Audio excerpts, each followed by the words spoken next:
नमस्कार प्रेक्षकांनो, ठरलं तर मग या मालिकेमध्ये आज आपण पाहणार आहोत की प्रियाने सदा आणि मैनाला एका कॅम्पमध्ये नेलेलं असतं. तिथे आता ती नर्सचं रूप घेऊन गेलेली असते आणि तिचा साथीदार डॉक्टर बनलेला असतो. आता ते दोघेजण मिळून सदा आणि मैनाला बेशुद्ध होण्यासाठी इंजेक्शन देणार असतात. पण तेवढ्यातच नंदिनी येते आणि मग नंदिनी प्रियाचं खरं रूप सदा आणि मैनासमोर घेऊन येते. आता त्यांना आश्चर्याचा धक्काच बसतो आणि नंदिनी पोलिसांना सुद्धा बोलवते. तेवढ्यात पोलीस तिथे येतात आणि मग नंदिनी म्हणत असते की ह्या प्रियाला घेऊन जा. मग आता पोलीस म्हणत असतात की यांना आम्ही घेऊन नाही जाऊ शकत, काहीतरी टेक्निकल इश्यू आहे, त्यामुळे यांना आम्ही उद्या घेऊन जाऊ. मग आता असं म्हटल्यानंतर प्रिया मात्र खुश होते.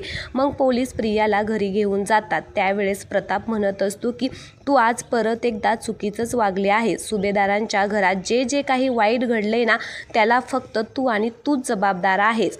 मग कल्पनाला सुद्धा आता खूप राग आलेला असतो, म्हणून ती म्हणत असते की अगं तू अजून कुठले कुठले रंग दाखवणार आहेस, तू सुभेदार आणि किल्लेदार घराला काळीमा आहेस. मग अश्विन सुद्धा आता खूपच चिडलेला असतो आणि तो म्हणत असतो की हिला परत कशाला आणलं, हिला तिथूनच पोलीस स्टेशनला का नेलं नाहीये, का हिला परत परत माझ्या डोळ्यासमोर आणताय.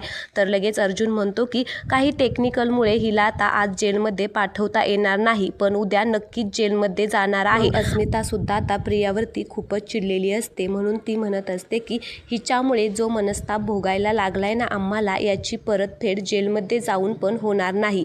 हिला जन्मठेपेची शिक्षा झाली ना तरी ती सुद्धा कमीच होईल. मग प्रिया खूपच घाबरते आणि म्हणत असते की प्लीज प्लीज मला आता याच्यामध्ये नका अडकू. मान्य माझ्याकडून चुका झाल्यात, पण मला माफ करा, मला शिक्षा नका देऊ, खरंच मला माफ करा. आता ती खूपच अशी माफी मागत असते.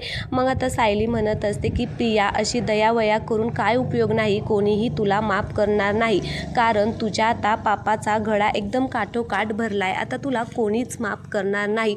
अगं तू ह्यांनी तुला माफ केलं होतं ग, सगळं काही हे तुझे करत होते, पण तुलाच ते बघवलं नाही, तुलाच ते मान्य झालं नाही, म्हणून तू अशी वागलेली आहे, आता तुला कोणीच माफ करणार नाही. मग आता पोलीस तिला तिथे सोडून जातात आणि म्हणत असतात की उद्या सकाळी आम्ही येऊन यांना आता घेऊन जातो. आता तिच्यावरती लक्ष ठेवण्यासाठी 2 हवालदार तिथे बाहेर घराच्या बाहेर थांबलेले असतात. तर आता पोलीस गेल्यानंतर प्रिया आता वेश बदलते आणि खिडकीतून घराच्या बाहेर येते आणि पळून जायला निघालेली असते. त्यावेळेस आता ती म्हणत असते की सायली आणि अर्जुन, मी आता तुमच्या कधीच हाताला घावणार नाही, मी आता इथून पळून जाते, पण पुन्हा मी नक्कीच येईल. असं म्हणून आता ती पोलिसांना चुकून तिथून पळून चाललेली असते.